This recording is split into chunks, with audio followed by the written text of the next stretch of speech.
Excellent. All set, guys? All right. So I'm going to go ahead and open the meeting. Today is Monday, September 11th. It is 7 o'clock in the evening, and we are meeting with the Board of Selectmen here at the training room in the Public Safety Complex. We will be moving into executive session at the end of this meeting, returning to regular session only to adjourn. All right.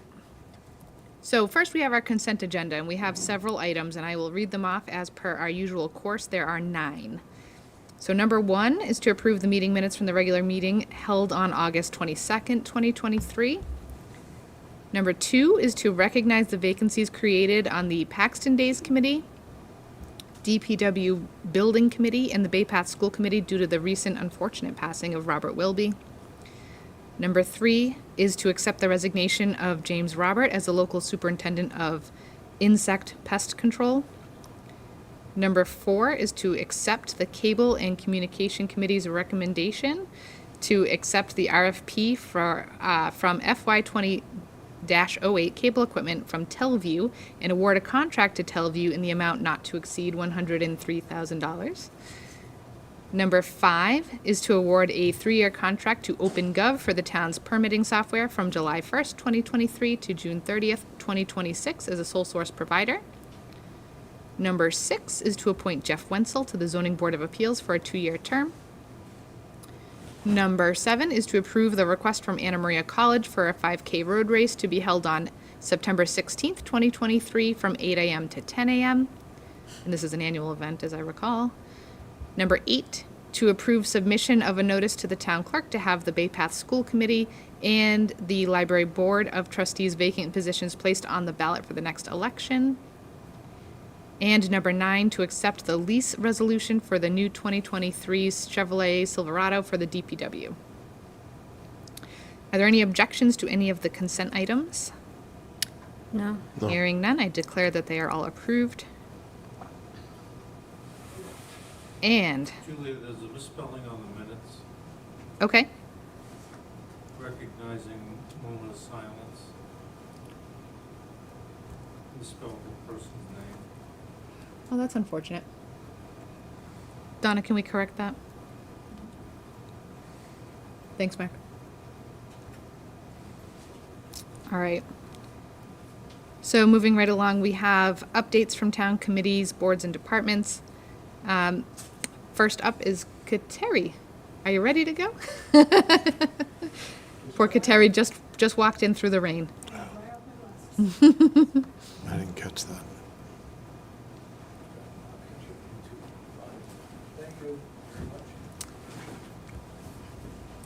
Thanks, Nick. That was easy. Yep. Easy button. That was easy. That was easy. Yep.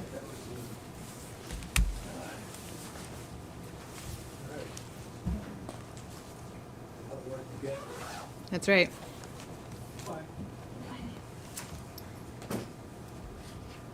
So no smart board presentation. That's okay. However, Our expectations aren't that high. I do have a handout. Oh.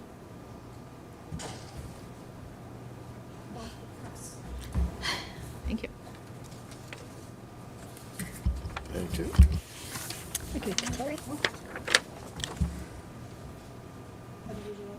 Yes, ma'am. Thank you very much. Okay, this is actually quick update on what's going on in the assessors department. However, first I think we should just review a few things from FY23. So the total valuation in the town, all properties, was $706,088,541. When we broke that down, the residential valuation average, 412,579 for FY23. At this point, we don't know where the assessments are going to be for FY24. We're still working on all of that. It's based on sales from calendar year '22. And we may have to go back into 2021 on those, on some of those calendar year sales, to get sales for, there really were no land sales. So per DLS, we need to go backwards and see what we can pull to have a full valuation on that. So, and as we know, the tax rate currently is $17.58 per thousand.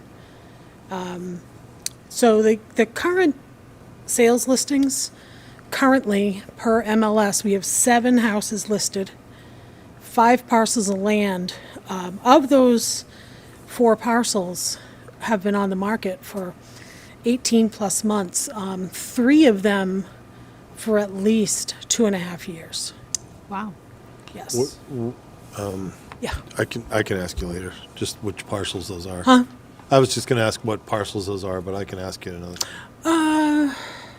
You mean land parcels? Yeah. So the one down on Camp, there's one that's on South Street, that's a little over 2 acres, and there's a 75+ acre parcel on Marshall, but it's accessed further down on South and Marshall, and there's another parcel up on Brooks. No, not on Brooks, Richards Ave. Okay. The parcel on Richards Ave was part of when a land was subdivided back in 2020, and they've tried to on and off sell that piece of land. I thought there was a parcel that kind of is across from the Boy Scout reservation, right on the Paxton line. It backs up to National Grid. It must be Rutland. Okay. It's not, it's not Paxton. So, and another parcel just hit the market within the past 24 hours on Pleasant Street, 10+ acres.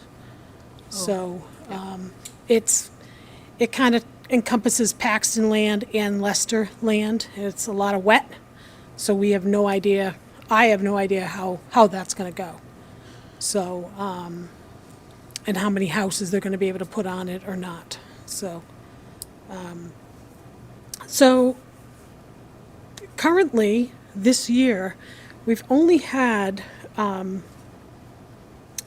35 sales, which could be looked at as valid sales for next year. There's been a lot of family transfers, and that's not in these numbers. There's a lot of family transfers for $100, $10, and so forth, so I don't count these in here. Of the 35, though, 5 were private sales and not listed on MLS. So those really, from DLS's standpoint, won't be looked at as valid. So those will probably be pulled out of that list for next year. And we had 1 foreclosure sale. 1 house that had a foreclosure complaint filed, I'd say about 18 months ago. And the foreclosure happened in May, and they have 45 days to close, so they closed in July. So who knows what's going to happen with that. The bank doesn't own it, someone else purchased it. So, Okay. which is a good thing, because you don't want the house sitting vacant Right. for a bank takeover. So we are still working on growth for FY24. Currently, we have 3 new single-family homes that are 100% completed that will go on to, that were completed from last July 1 through 6/30 of 2023. Those will be going into the growth. And then there was 3 homes that were partially completed as of 6/30/22 at 60% and 75%, and those are now done. So those percentages will pull in for FY '24 growth. And we're still working on all those numbers as well. I'm getting out there as much as I can, getting to all the properties, so. And then our abatements for this year, we received 5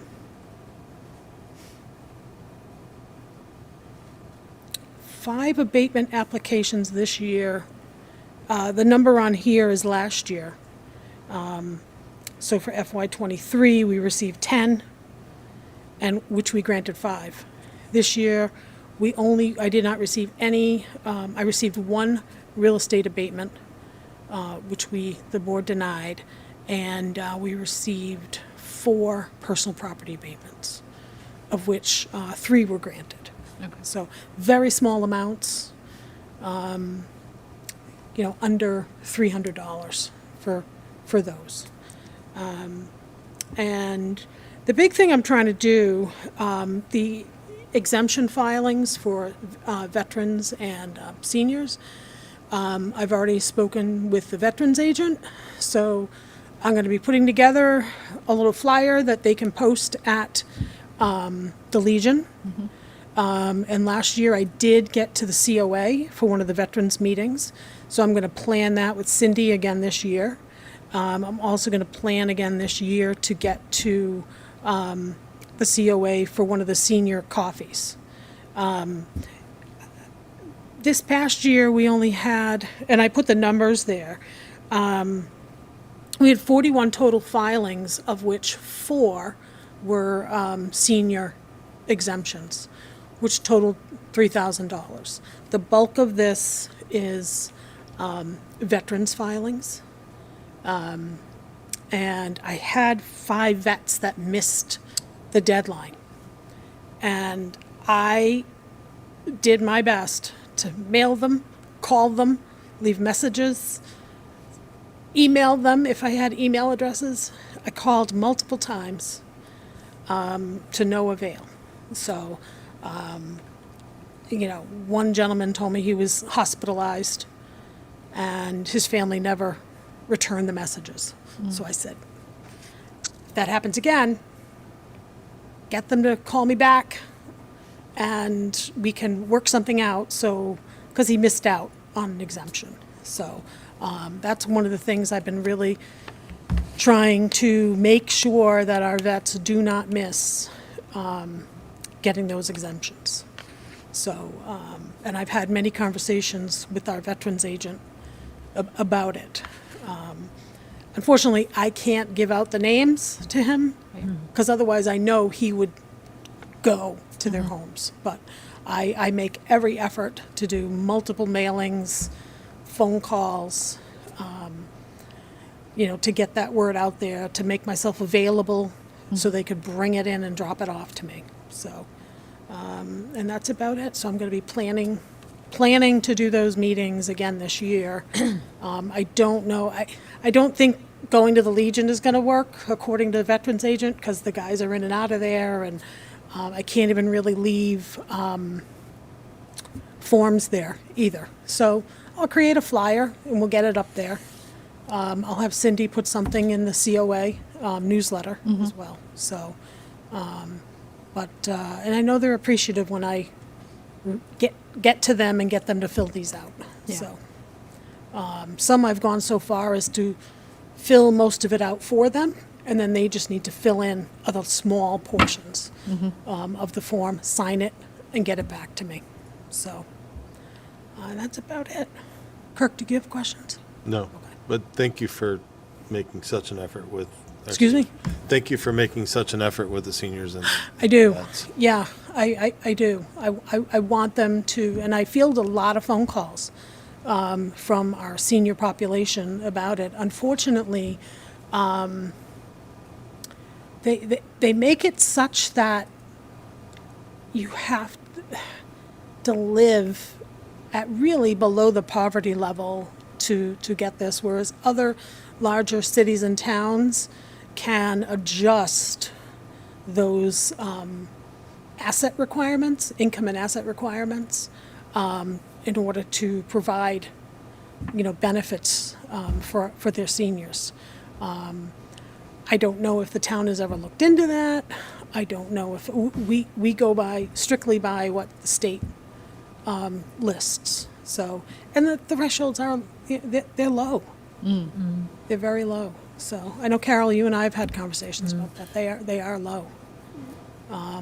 So it's, and we only had one work-off that I applied for last year. So, and unfortunately, that individual moved out of town. Right. So I'd like to see more of that, because I think it is beneficial to them. And it kind of picks them up, gives them a Sense of urgency. sense of, I'm accomplishing something, I'm doing something for the town, and I'm also receiving a benefit for it. Right. So, but I don't know if we've had many applications, yeah. I do get phone calls about it, and I do tell them to contact Donna, but I don't know, how, what they do to follow up with that. So, Okay. that's about it. All right. Any questions for Kateri? No? Any questions? No, thank you so much Thank for you coming so in. much. Thank you. I actually really appreciate the interim numbers update. That's really helpful. Yes. Yeah, and some of these numbers will go in the annual report that I'm going to owe Donna pretty soon. But the board itself, we spoke at one of our meetings this summer, and we talked about making some revisions to our annual report. So,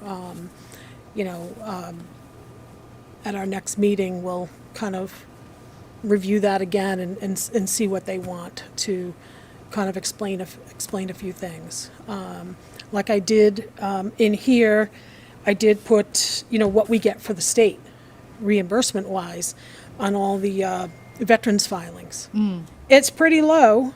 However, this is all, this $40,000 amount, that includes seniors, and the seniors, I believe we get money for them like during the year that's reimbursed. So that's not, when I do the MDM1, which is a filing I have to make with DLS by June, and I usually do it right away, because the sooner I get that in and it gets approved, the sooner we can get in line to get some of that money back.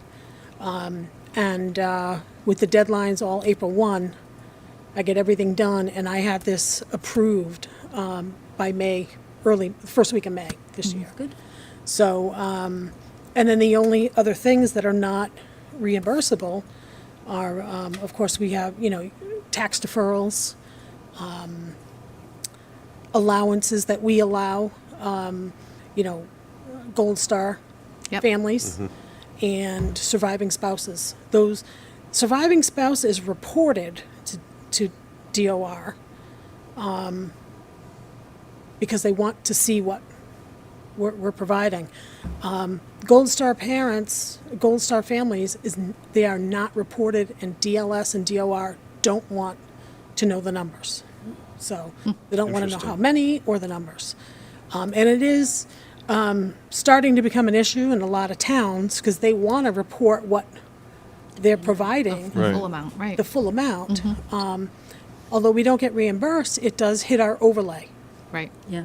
So it impacts our overlay each year.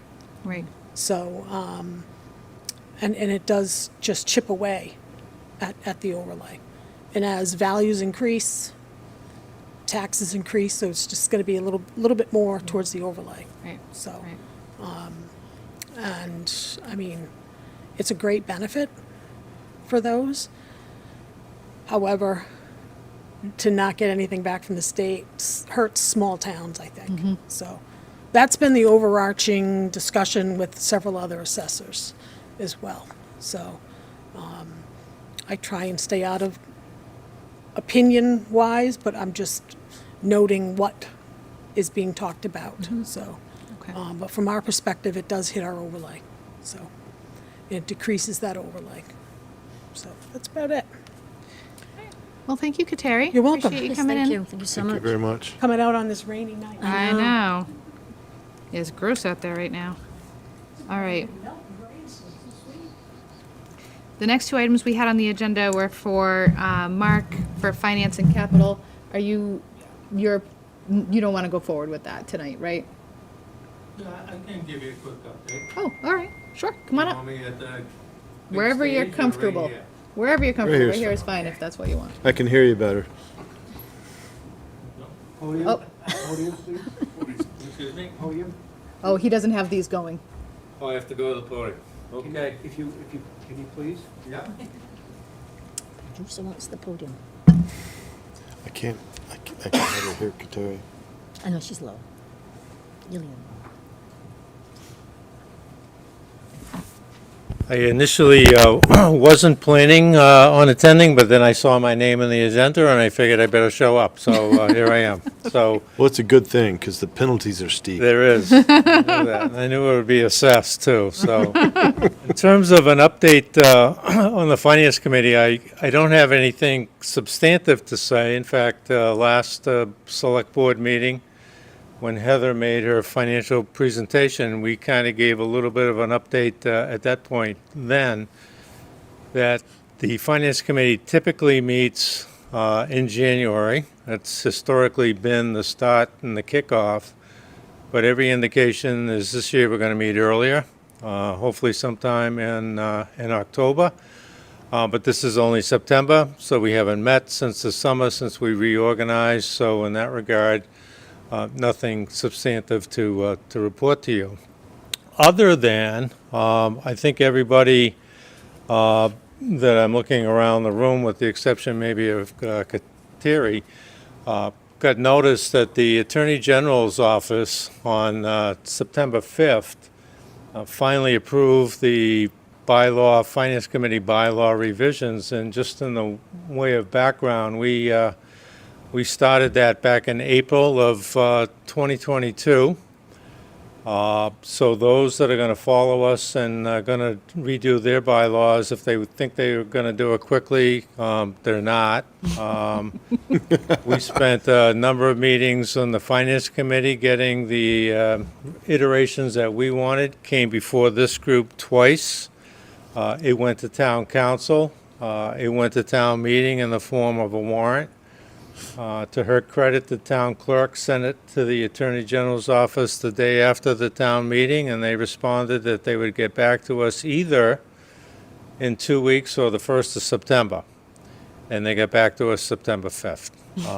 But it was accepted as submitted, and they're posted, and we think it's a good set of new bylaws. The old ones, some would argue that they were 80 years old. That would be my argument. Others would argue that they were only 60 years old. But in either case, they needed to be rewritten, and we're glad that they were. On the CIPC front, same thing. We met in June to reorganize. We haven't met since. Typically, we meet then in January, but all indications are that we're going to meet in October this year and kick it off earlier. Don't want to take anything away from Heather's town administrator presentation this evening, but she sent a substantial package to all the department heads last Friday. Extended the courtesy to me as the representative of CIPC to look at it and commented on it before it went out, and she ignored everything I had to say and sent it out anyways, which is not true. We worked well on it, but it's a substantial package. It's looking for 1-year information from all the department heads, but in line with what the Collins report did a number of years ago, they're looking for 3 years and 5 years requests as well. That same information has already been shared with CIPC committee, so that committee and the department heads are on the same page. That which Heather presented to you in the form of financial information has also been sent to the Finance Committee, so that committee and this board are on the same page. So we haven't met, but we will, and when we do, it's going to be a lot of work, and I'm not saying anything that anybody doesn't know or hasn't heard. it's going to be a tough year. Indications are that the deficit out of the gate is around $600,000. I think we can whittle that down, but it's not going to convert to a $600,000 surplus. And capital needs are always tough. We want to give the departments what they want and need, but we need to be careful of tax rates and taxpayers and the like. And so a big challenge, but the good news is we have terrific members on both committees. Jeremy's on finance and Kateri's on capital improvement planning, and a full complement of membership on each committee, which I think is the first time in about 3 or 4 years. So we'll be back to you soon enough with more substantial information, but that's the latest and greatest at the moment. So Perfect. Thank you. Thank you, Mark. One question. Given that the look ahead isn't pretty, are we looking at next year's budget from 2 different perspectives? One, if we get an override or need an override, and the other is what happens if not, so we have a plan A and a plan B.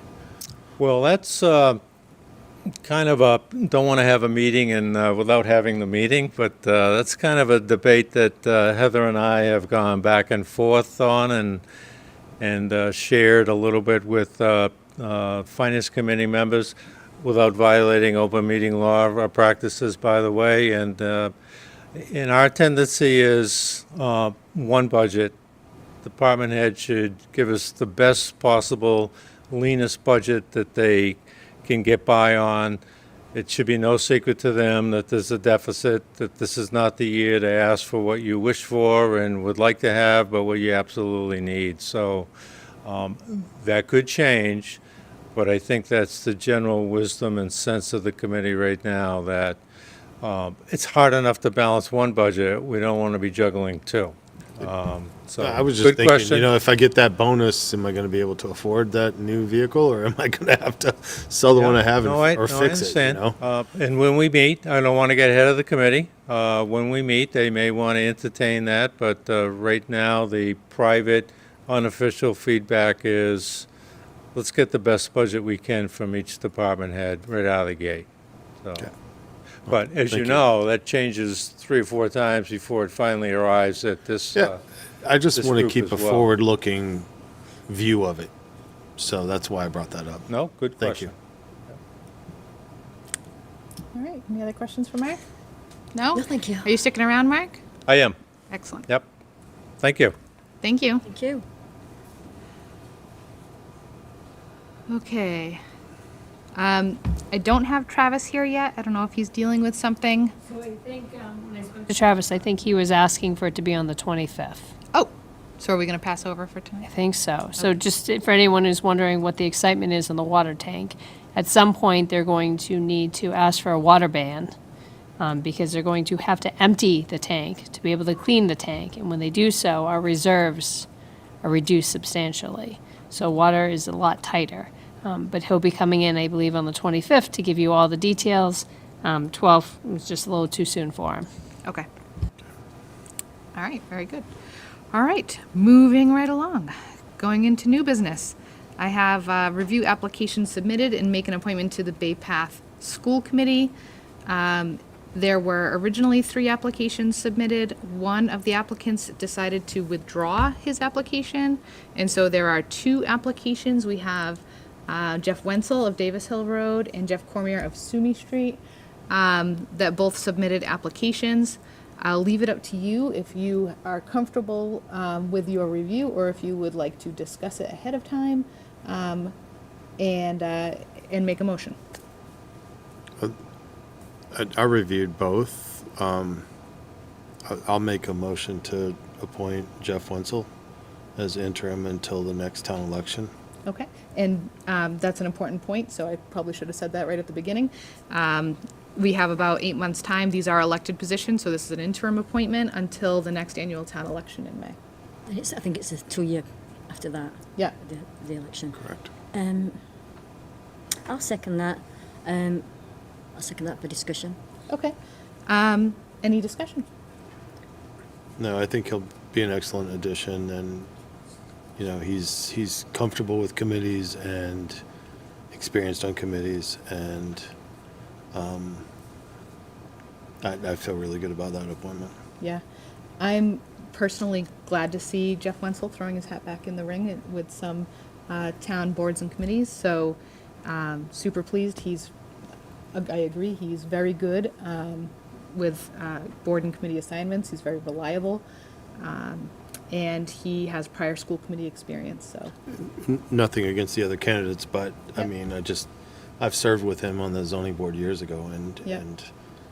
he was rock solid. Yep. So Yeah, I worked with Jeff when he was on the school committee way back, the Wachusett one, and then as the emergency manager. So Yeah. I'm quite confident that Jeff will put as much effort in as he can, and then at the election, if he still wants to continue, and if Mr. Comey wants to continue, put his hand in, then Yep.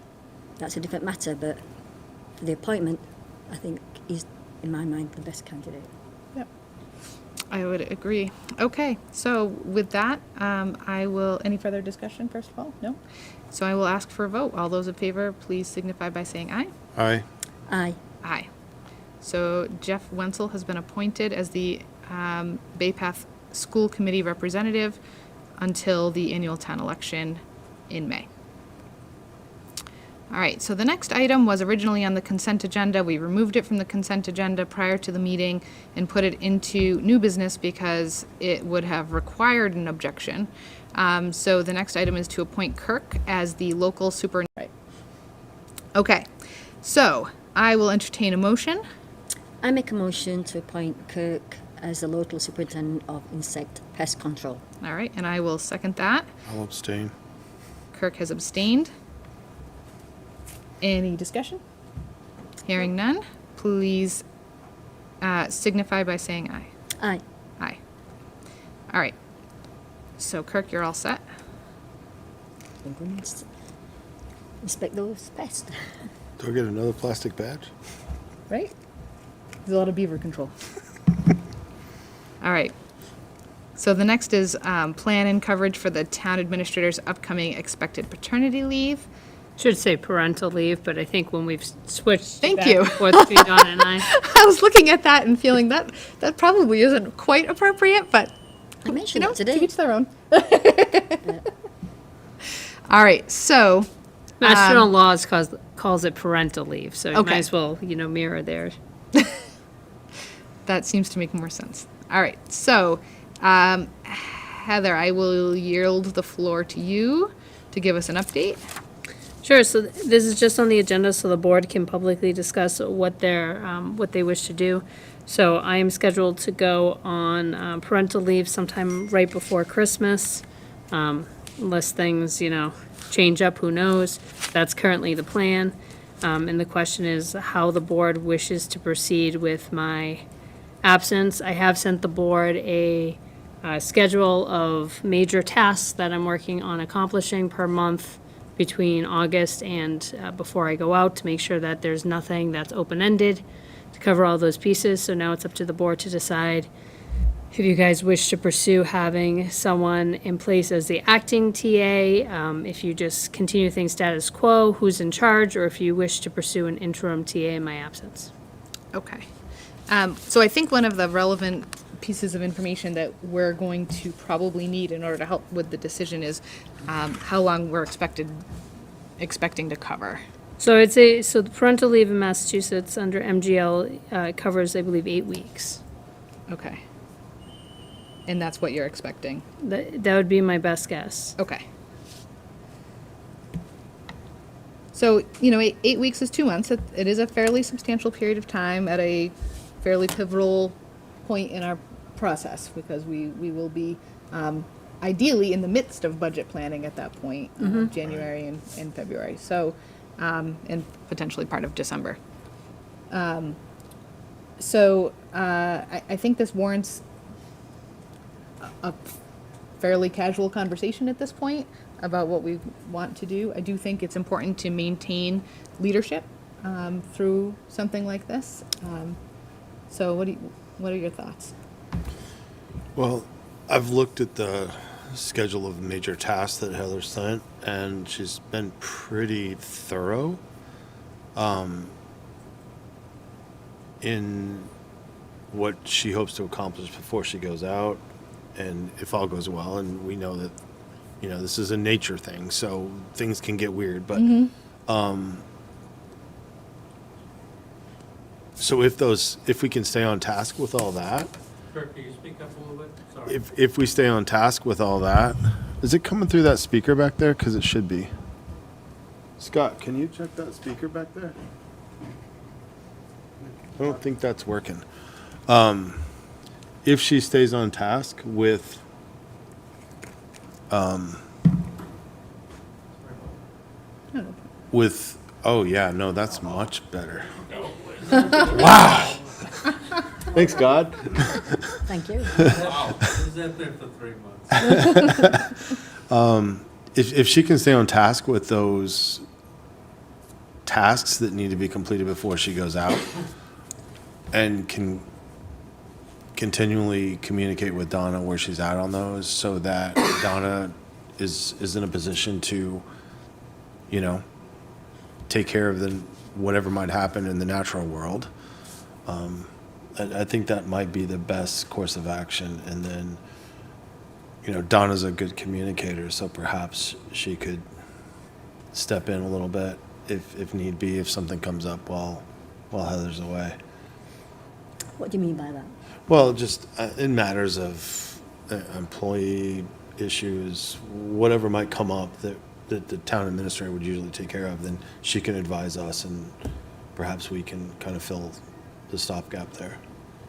I don't know that we don't have the funding for, you know, a temporary TA, so I'm just thinking outside the box while we're just having a conversation. So I think it's asking a lot to put somebody who's not. It is, yeah. Yeah. There's no question. But I see her job is to be the communicator to us, and then we would have to figure out how to deal with it. Yeah, I mean, I think there's a couple of different ways to handle this. I think it's important, like I said, to maintain leadership, but not just leadership, but like an available body. And so in my view, I think you've got a couple of options. You can look for an interim, and then we have to talk about funding, right? Most definitely. But then you can also look at asking a department head to fill in as well. Again, that's an awful lot to ask somebody to take on, you know, on top And of their their own regular, job, yeah. regular duties. But that's what other towns have done in the past. So, I mean, while we're just having a general conversation, if whatever came to Donna, she brought to the board, we could have a conversation, which I'm not sure how we could do without, you know, an executive session of some sort or another, and then decide how to assign that to a department head. You know what I mean? There's that In my that opinion, time frame yeah, issue that I know what you're trying to comes say, into play. Kirk. I know what you're trying to say, Kirk. My issue is the way others kindly put together up until December is a perfect scenario. We all know that January and February there's a lot of sorting out the budget, capital, anything to do with that. On top of that, there's the day-to-day duties of a town administrator. I don't think that should fall on Donna. I don't think No, she wants that. I don't think it should all fall on her, no. no, for sure. But there's more to it than just, you know, communicating to us. We can't be town administrators. So I think personally, I know the funding is going to be a problem, but I think we should have somebody in for not necessarily 40 hours a week, but some form of, if we can, I think that's going to be a problem as well. Yeah. Yeah, I do Trying to get too. some- Just trying to find somebody. But we've got And somebody time that to do can that. bring up to speed that fast and is aware of, Well, there's people that this is what they do. They're That's all they do. that's all they do is interim work like this, and so they're used to having to come in and sort of just fill in the gaps. Heather's doing a nice job of trying to set us up for success so that there isn't a lot of heavy lifting to happen during that period of time. So that's helpful, but I think having a body in position is a big deal. Somebody who's ready to, you know, answer the day-to-day issues. There's, Knowledge. I believe that there's a town administrator that lives here in town that I believe retired. Yes, that's true. I don't Moved know to that New she Hampshire. she doesn't live here anymore. Yeah, that's right. Yeah. So much for spitballing.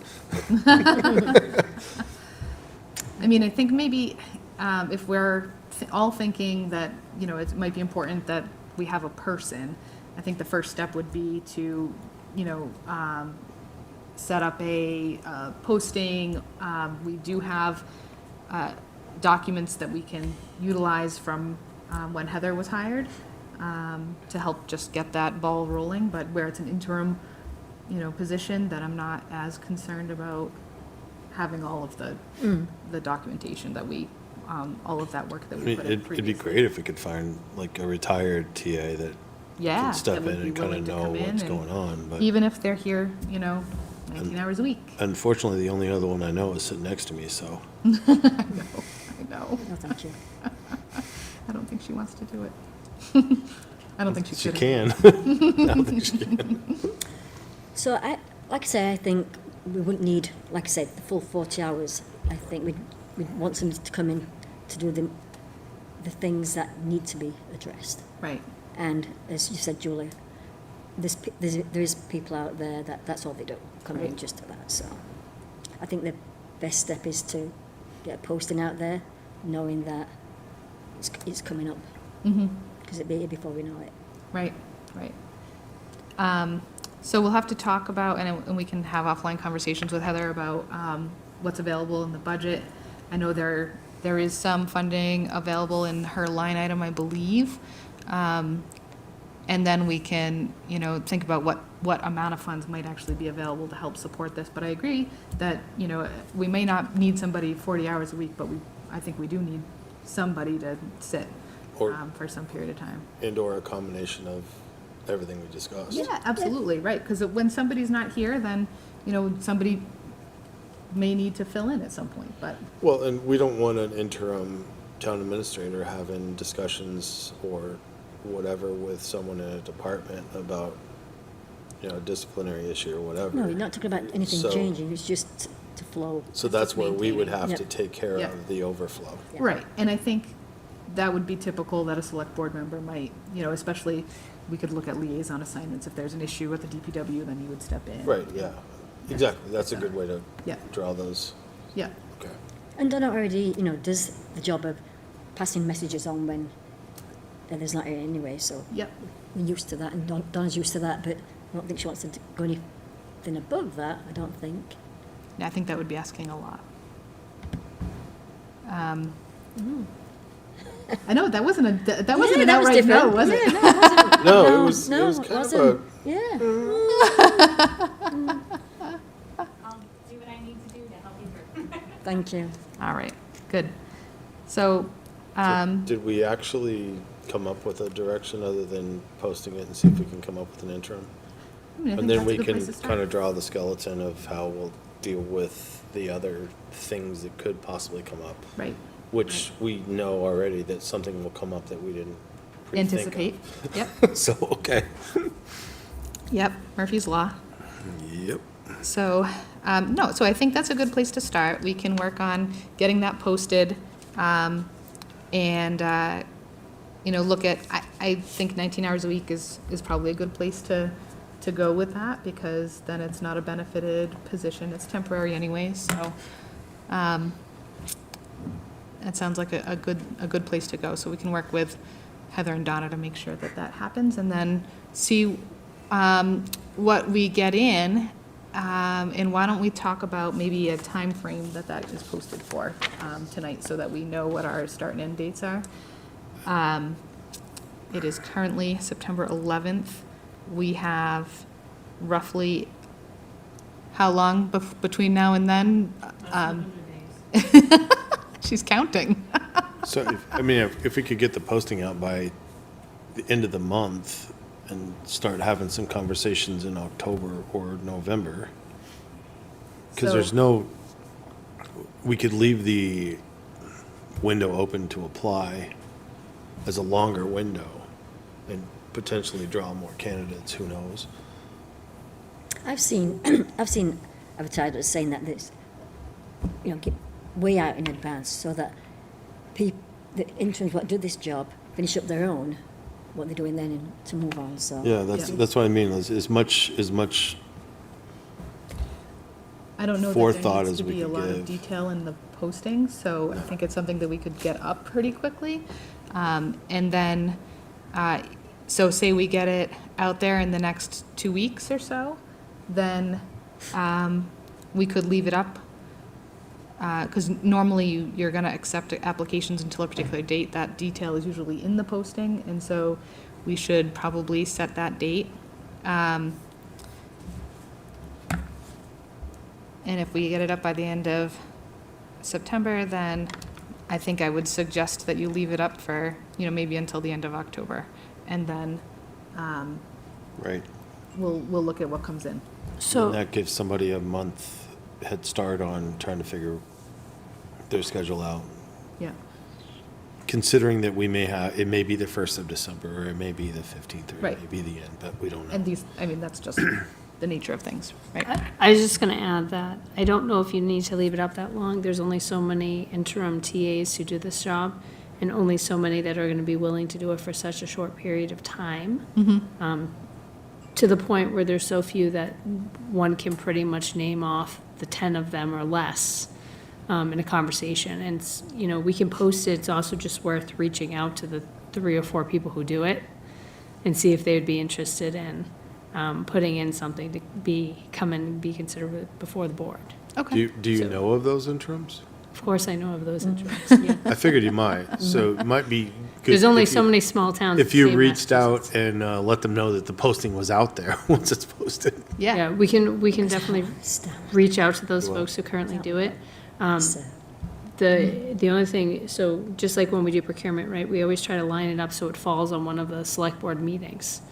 So if you guys are okay with us having a little leeway to figure out the dates and so forth, Yeah. the post and to get it back, we'll Yep. try to line it up so it's for the second meeting in October that you guys can meet with any candidates who come in, and then you can do interviews and public session. Yep. And figure out who you want. That way it gives people at least a month to plan, but you want to give them notice now as soon as you can, to Kirk's point, because especially if they're interim, they're in between gigs Right. only for so long, and only so many of them are in between. Some of them are currently still, Yeah. right? And they also have to work, because most of these folks are all retired, they have to work within their cap of hours. Correct.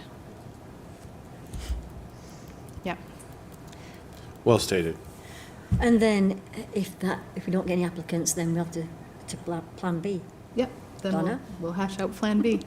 And like we pointed out, Right, Donna? there wasn't a strict no over there. So, Oh, I got a thumbs up. She did. oh. So that would be good. All right, excellent. So we've got a little bit of direction on that piece, which is all I wanted tonight. And actually, it was actually quite good. Thank you for that. All right.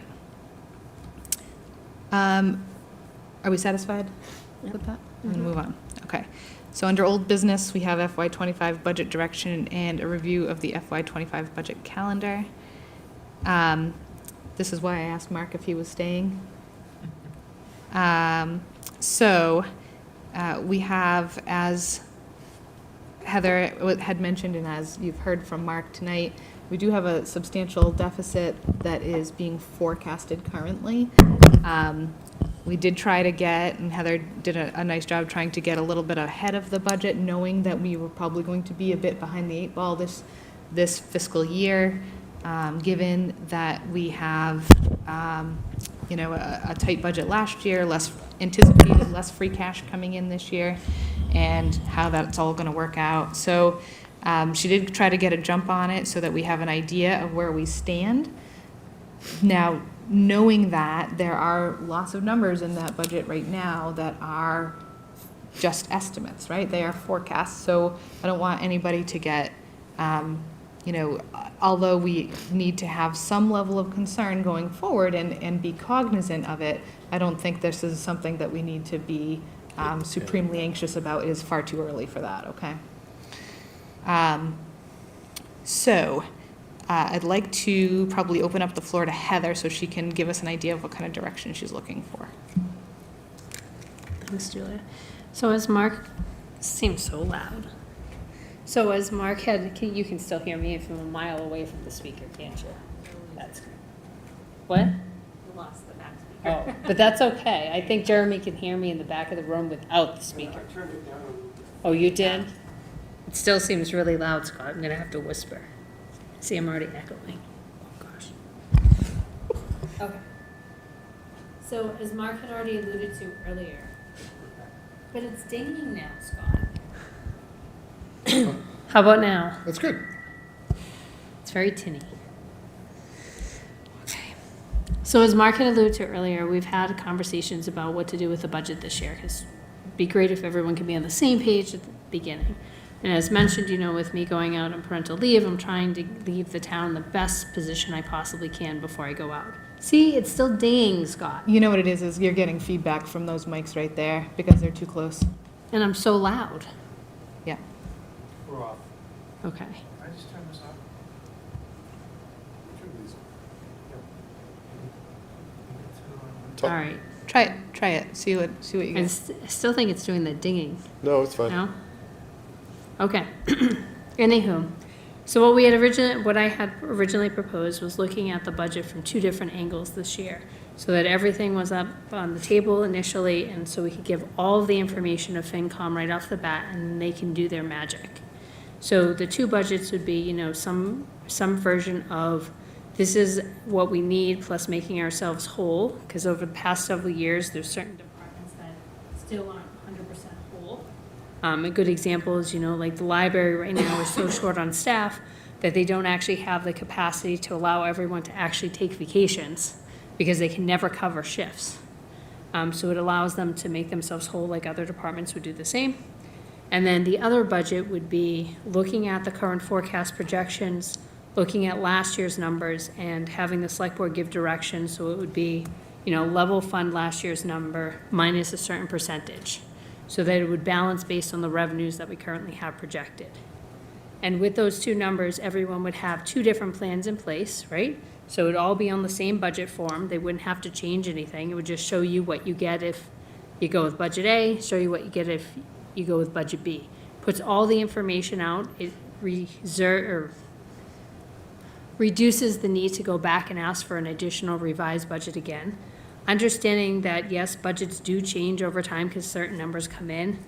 There's a certain definitiveness of certain numbers that we can predict ahead of time, right? Once we know what we have for staffing, we only have one union contract up this year, and the goal is to work on finishing that one before December. If we finish that union contract, all of the personnel numbers are solid, right? We know exactly how much it costs to pay Susie, and we can calculate those numbers in.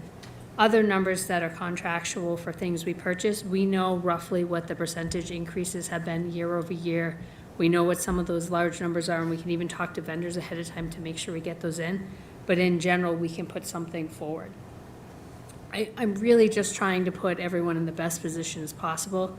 My ideal world would be to give FinCom one budget book with two sets of numbers, right? This is what we need to be whole, and this is what the reduction budget could look like. Submit it to FinCom, and then FinCom can figure out, you know, through budget hearings, you know, what do we want to do here with this budget? What can we actually, at that point, come January, what can we actually afford? What do we want to do? Do we want to talk about an override? Do we not want to talk about an override? The one thing that I have mentioned previously that I think is really important is, especially where we're looking at the potential of having some reductions that might happen, if at all possible, it might behoove us to start thinking now about moving up our election date for annual and our town meeting for annual, to do it further in advance to give people more notice before July 1st in case something does have to be reduced, so people feel more secure with where we currently are. But that's my current recommendation.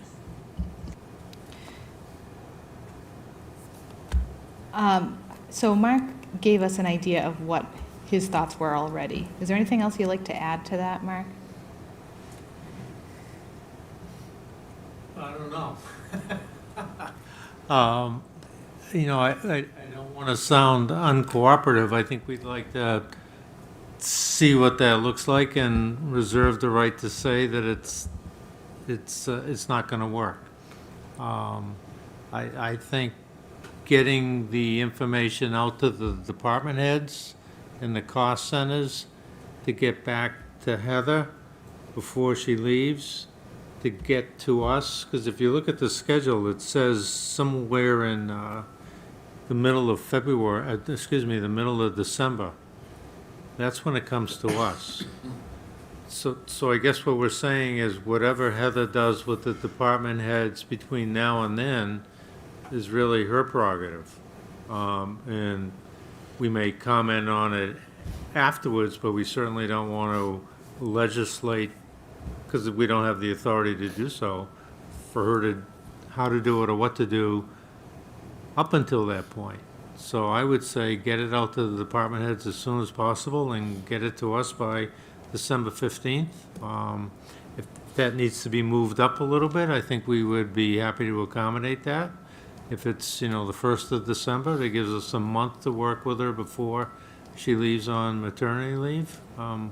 We want to be a willing, cooperative committee to work. It's going to take Heather, it's going to take the department heads, it's going to take the select board, and it's going to take us. So we don't want to say no to anything. We may not like what's being proposed. I personally feel it's a little confusing, but maybe when we see it, it's not. And once again, the Finance Committee has not met, and I'm only a member, and I'm not empowered to, I'm the chair, but there's no special empowerment that comes with that to make any decisions on their behalf. So we're willing to work, but we'd like to reserve the right to say, we don't like it. Okay. I just think logistically, that's going to be difficult. So if you're asking a department to submit their make whole budget, as Heather had pointed out, right? And then you're asking them to submit a second budget that's potentially got some percent cut from it, that I think is such a moving target that it's a hard thing to pin down for any department head. Because as the budget develops, as we start getting firmer numbers, their choice of where they're going to potentially reduce their budget may change over time. And so I think making them submit a budget that includes that information it's almost going to end up being, in my view, effort not well spent, because it's likely to change so frequently. Julie, can I just add to that, and everybody listening, please forgive me for saying this, but some department heads are going to be very good about that, and some are not going to be very good about it. Some are going to really take it seriously and make some deep cuts, and others are going to say, I'll wait to see that it's cut on my behalf. So I think it could create a problem. I think we're saying the same thing. I think so. Well, and the reality is, I just did some quick math on a roughly $16 million budget. If we're roughly going to be, $600,000 short, that's about 26%. Well, it's a little different. It's all rough. Yeah. But, that's. So you have to take into consideration that there are recurring costs that aren't, cuttable, for lack of a better term, right? Because you've got fixed costs Absolutely. I'm built just into talking. contracts and absolutely utilities and whatnot. And so you have sort of the discretionary budget and the non-discretionary budget, and So the discretionary only- budget's going to get harder. absolutely, right. So Kirk, to take your $15 million, half of it's right out of play because it's the school. Right. So now you're at $7.5 million, and 80% of that is right out of play. Debt service, 52%. collective bargaining agreements, health Right. insurance, pension. So we whittle it down to a very small number, which is the task of the Finance Committee, to balance the budget on a very small number. I agree with that, Mark. It's because Yeah. you are leaving it to such a small amount of the budget to take the brunt. Right. And there's so many unknowns at this stage. We're talking about forecasting next year's budget when we're only 4 months into this one. Right. I don't know how we can do that personally. So, and we don't know what direction the school's going to take, We've got Worcester County Retirement, which we know is going to increase significantly because they did pass that extra 2% for pensioners. Right. So, I So- don't think that Worcester's gonna level fund next year. No, So, I highly doubt that, yeah. they, You know, they're playing I think catch we're up. looking yeah. at, yeah. Yeah. So, I mean, there are things, I agree, but I disagree in that, yeah, it's a tough look ahead, but it's a tough look that we have to make.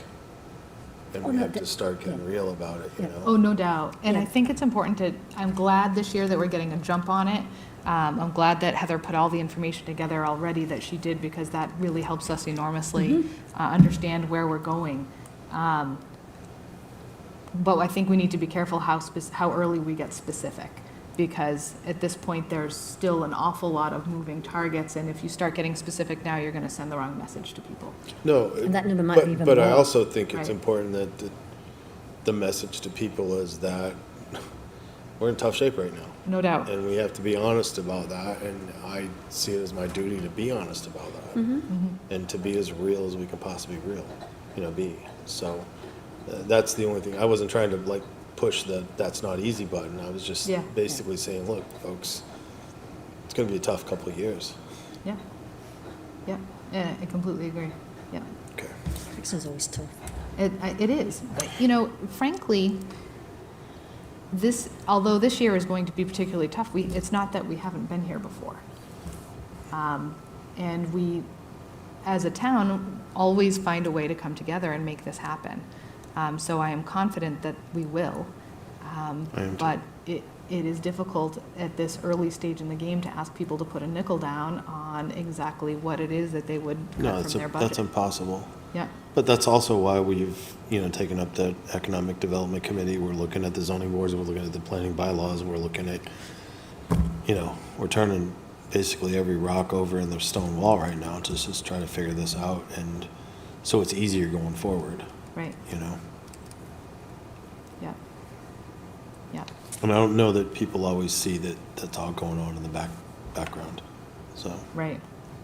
So I do think that we're going to need to, have some direction to departments, which is part of what we're talking about tonight, as they formulate their budget that they're going to be asked for earlier this year than usual. And so we should probably talk about what that should say, and how you would word it.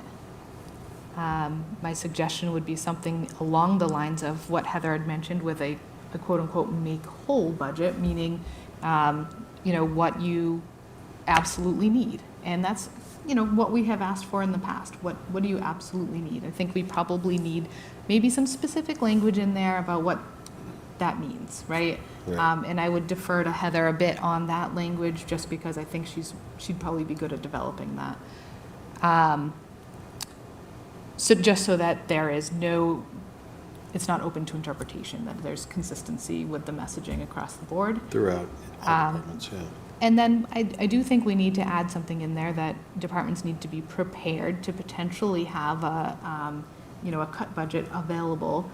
We have no idea at this point really what that number is going to be, because there are, I think, too many moving targets right now. So if you think about this in a scientific way, you've got a certain percentage of the funding right now is estimated, and you have that resulting in an estimated deficit, and you don't know the revenue. So really, when the number is moving around that much, It's hard.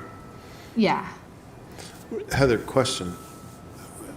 We know what percentage of our budget we have control of outside of that which we don't, right? So we know what you said, if we level funded it, it's gonna be X amount, and union contracts are gonna be this much. And then finance knows like what piece that they're trying to make everything else work with, right? So we have on the So- PowerPoint presentation the other week, so it did break out the things that are the factors that we can't adjust at all, right? Like the Right. insurance costs, schools, so forth. CBAs, although a CBA is a set amount, the staffing is not a set amount, right? Like, that's something that's adjustable and so forth. So that's not a fixed cost. The fixed costs are more, things that you can't do without. So regardless of if we have 0 employees or X employees, we have to have insurance to cover the town. Regardless of how many employees we have or departments, we still have to have a Wachusett Regional School District budget. Right. Bay path, retirement, et cetera. So in rough math, could we get some sort of an order of magnitude as to what the deficit would look like as impacted in what we do have control of? So based on initial calculations, if you take the amount that, take out what we cannot control, right, with the current amounts that they are, so those pieces being town insurance, Wachusett Regional School District, vocational assessments, debt not excluded, employee benefits, retirement, and central purchasing, that's $11,500,000 and some change. So we're left with what, 5.5 million that we control? Closer to about 4.5. Okay. And then you're looking, so when you do the calculations, to be able to, looking at the forecasted projections for the estimated expenses for next year and what those costs are and so forth, you're looking at about a 10% cut off of level funding from last year to get to balance based on current projections. Okay. Yeah, and I put Heather through those paces the other day. So Unfortunately that for her. may be, and the reason I did that exercise was to help give direction to department heads and say, Correct. look, this is this is best case scenario, cut to the bone. Yeah, And if that doesn't work, then we need to figure out yeah, how to reduce your budget by 10%. right, And we need to trust that they're gonna have the ideas to do that. right. And I do think you need to leave that decision with the department head. Absolutely. That's what they're there for. I think everybody's read, what we want to avoid Is Dudley too, the town of Dudley. We don't want to have a vote where people have to choose between the fire department and the COA and the police department and the education. So, Right, I don't think that's fair to anybody.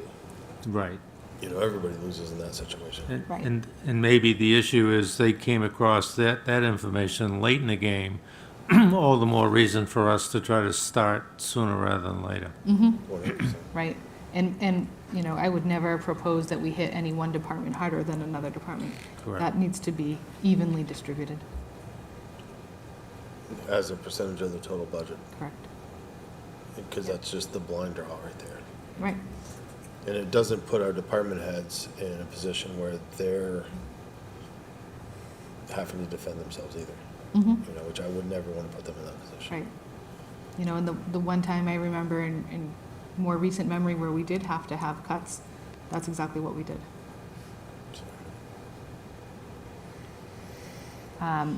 Julia, you said this is not something that we haven't been at and faced before. Truth of the matter is, we faced it every year for the last 15 years. Right. We'll find a way. Yeah, Yeah, no, we will, because we care enough to do that. Right. right. That's why everybody's in this room is sitting here. What would, and this may be this will be my last question, I promise, but it's okay. an important issue. And you probably haven't had a chance to look at this, but what would that look like if we had to do an override, per capita? What would that look like on the assessment? And it's nothing you need to answer right now. It's just something that would be good to know. Look at how it would impact overall. You have to wait until the tax rate, until Set. the values were set and the tax rate was set for next fiscal year. And then plug those numbers in. So there's really no way to look forward on that Yeah, per se. it's not a good estimate, no, because we haven't got next year's tax rate in. Right, because right now, when we pull up, it's a DLS calculation, for every city and town, it pulls up the current valuation numbers. And those, I actually did my property not too long ago just for giggles, and it gave me a $80,000 swing in what the market value would be, which is different than the DLS, but I understand that, but I just thought that was interesting. So how do you ever like hit the dartboard with that, you know? Yeah, I mean, what it is, you know, they pull up the average, value, single-family value, which currently this year is, $412,500. So then you would plug in, you know, what your total override would be. And divide that by the number of properties and, It's already set in there Okay. for DLS, and then the printout, you would see how it affects a $500,000 home, how it affects a $600,000 home. I mean, they go all the way down to, I think, like 200,000, and then it's increments, and you could see, you'll be able to see the line items on how it affects each home, each value. I was just curious for my own self-edification. as Yeah. to, like what that looks like. Right. I mean, I'm trying to think of a way to compare it, you know. So for instance, in Rutland, this past year, they passed, what, a $2 million override? And I believe their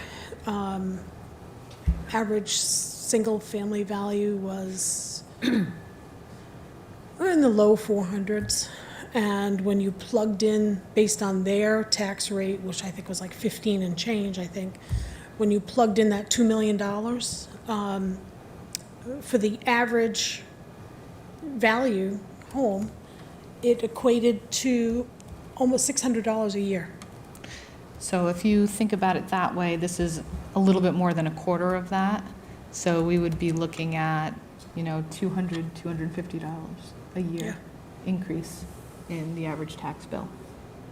Correct. And that's obviously really rough numbers, but if we're looking for just to get in the ballpark. Yeah, I mean, I can certainly, you know, if FinCom wants to send me any emails saying, oh, all right, we're looking at this amount, can you run some numbers and get them to us? I think And I that's, believe I've given that, that link to Mark as well. Yeah, I've got it up here. And But Carol Oh, has it Carol's as got it. well. oh, okay. Yeah. Oh, yeah.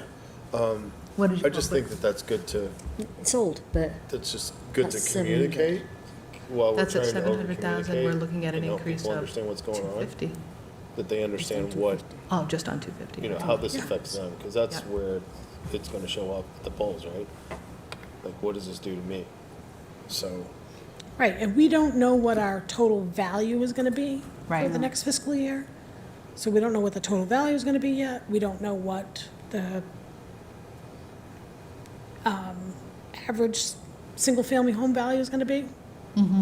Nor do we know what the tax rate's gonna be. We Right. can't, it's very hard to predict that at this point. But once we have those numbers, then that's easy to, if we're looking at a $400,000 deficit or a $600,000 deficit, it's easy to plug those numbers in. Right, which is exactly what they're gonna ask us at the polls, right? When we try to vote on this budget, they're Right. gonna say, what does it mean? right. And that's usually included when we put the question up, Just what the numbers will be. communicate early and often. Yeah, and that's you have to get right. the That's my information only out point before right the now. election because Right. you can't put anything on the Well before. ballot. Yeah, It's just you can't put the impact on the ballot. Thank Yeah. you. You're welcome. yeah. So, you know, it's a valid question. That's certainly something that we're going to have to take a hard look at this year, is whether, you know, an override is going to be, you know, in the cards, so. Palatable. You know, especially since right now, you know, it's kind of a recession and people are feeling the pinch, Yeah, it's a tough time to So- do that, yep. you know. But it's important that we start having these conversations now. Absolutely. And like I said, we've been here before. We found our way through it. We'll find our way through it again. All right, budget calendar. Just trying to bring it up myself here.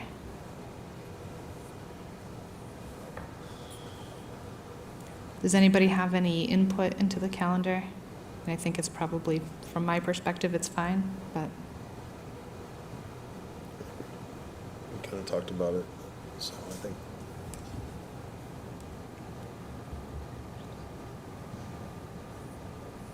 Let everybody grab it.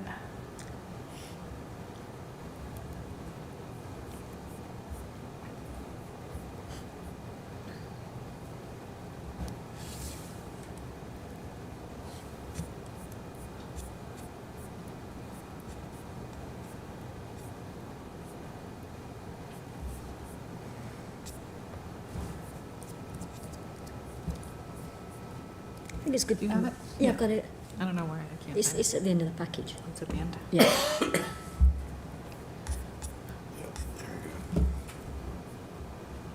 Got it? All right. So, I mean, there's not. Just as usual. really. Yeah, There's I mean, no- nothing too crazy and here. There's nothing set in stone. Certainly these are things that may end up being moving targets as well, depending on how much information we can get and when. So, any concerns on your end with the calendar as proposed? No, I think you were just alluding to a good point, and I apologize for not mentioning this to Heather earlier. I think if there were a disclaimer or a qualifier somewhere on this calendar that it's flexible, it's a moving target. Subject I to mean, we can't have nothing. We need to have a starting point, but I wouldn't want somebody to say, October 20th, and find out that just something's changed. It just is not doable. Right. One of the built-in problems with this, which again, I think we've done the right thing by going out to the department heads regarding capital requests, but they're gonna come back to us tomorrow and say, this number's good for 30 days. Of course. And we're not gonna make a decision until April or May, which speaks to the flexibility needed, I think, to be built in. I think it's fine the way it is, but if there was just a little bit to allow a due date to slide just slightly because of extenuating circumstances. Sure. that's all I I don't would think ask. that's unreasonable. Right. So Heather, do you mind just adding a notation onto that? Yep. Okay. Excellent.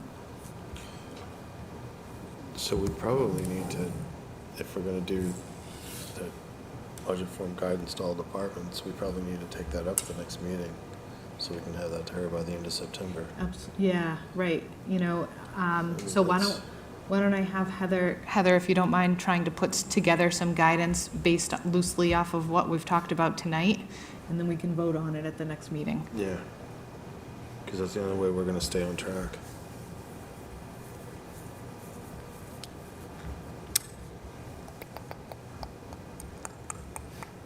I think that's reasonable. It's a lot Okay. of clicks. Okay. Any other input on budget direction in the budget calendar?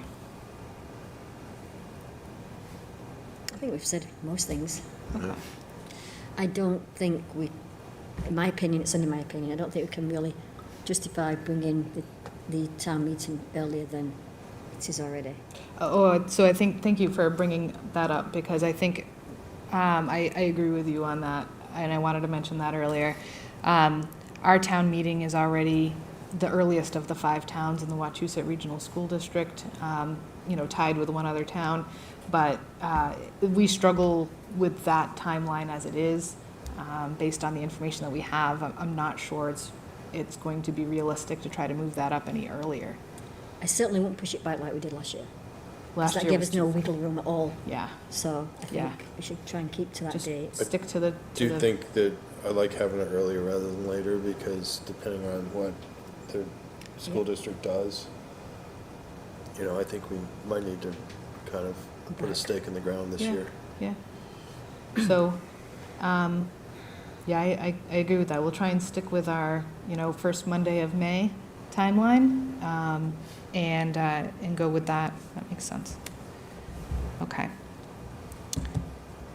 All right. I have no select board correspondence. So moving on to the town administrator's report. Sure, just a few updates. So today I did a fraud training through the IGO, through the state, about an hour and 15 minutes, but it does, refresh a bunch of points and things that we should review and make sure that we have policies on and include, and at some point consider doing a more depth risk assessment, not because there's any current concerns of fraud, but because They say that one of the biggest deterrents to having fraud occur is to make sure people are trained on it, aware of it, and have a reporting process.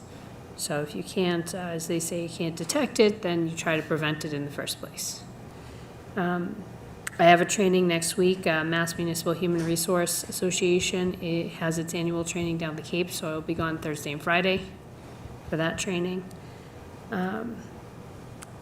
Today, the CMRPC was asking for documentation, just some brief photos and so forth. Mike was instrumental in getting those pieces together to submit to CMRPC so they can submit to the state. The state is currently looking at the potential of doing a similar account for municipal buildings as they do the school building for the MSBA.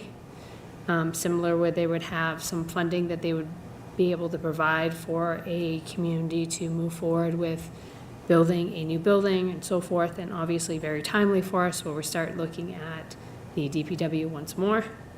So we did submit some documentation for them on that. We'll see how that one pans out. Bylaw changes, as Mark mentioned, we did get approval from the AG's office.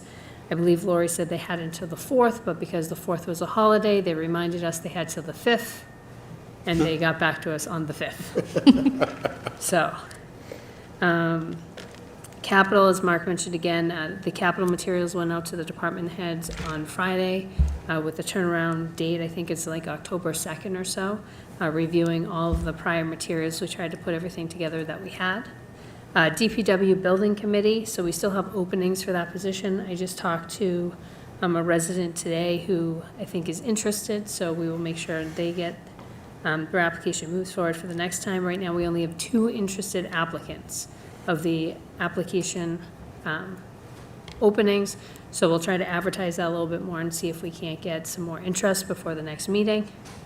And then EDC, I am working with Savas to just reach out to all of the members who were recently appointed to EDC and try to schedule a meeting, get something on the books. Excellent.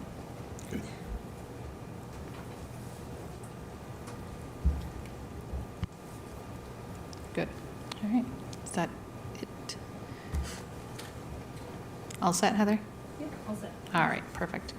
Okay. Public comment? Anything? Nothing? All right, very good. All right, so with that, we are going to move into executive session, and we have 3 items to discuss, and one of them falls under Chapter 30A, Section 21-2, with respect to collective bargaining for the police lieutenant. And then we have strategy with respect to bargaining for the police union under MGL Chapter 30A, Section 21-3, and then strategy with respect to collective bargaining for the DPW under MGL Chapter 30A, Section 21-3. And we will return to the meeting only to adjourn. So at this time, I'm going to ask for a roll call vote on a motion, and the motion will be To adjourn the regular session to enter into executive session, only to adjourn. I need to resume. This is Only to resume. You just did that on purpose.